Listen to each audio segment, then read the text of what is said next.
All right, so this one is from a Sachem East High School senior. In August of 2023, I went for my annual well visit with my pediatrician, and he discovered a large lump called a nodule in my neck that I did not know was there. He sent me for tests, and soon after, the ENT informed my parents that I had the size nodule that was concerning, but it is rare for it to be so serious at my age.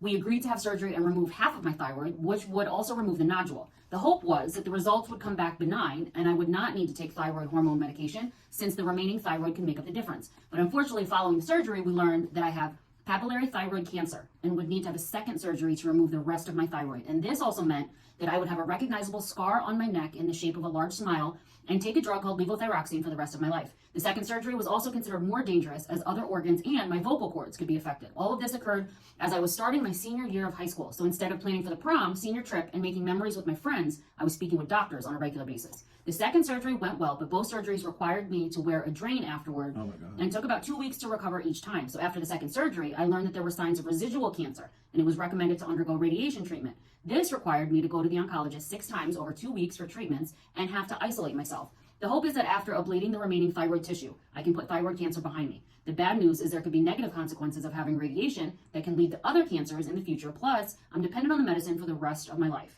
If all of this sounds terrible, pretty much is. But I learned so much about myself, and it has already impacted my life in ways I could have never imagined.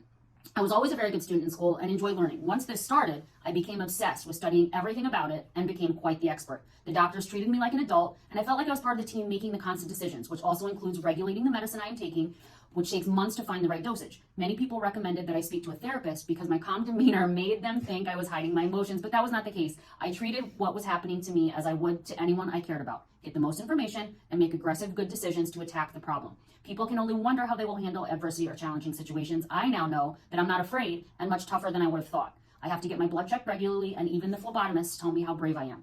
This ordeal has helped me to see that I should study biology in college and pursue being a doctor myself. I feel like going through something like this and being a patient for a long time will now enable me to know how my patients will feel one day and will better help me to help them through their pain. If I'm lucky enough to be awarded this scholarship, I will put the money to good use to fund my education. Wow.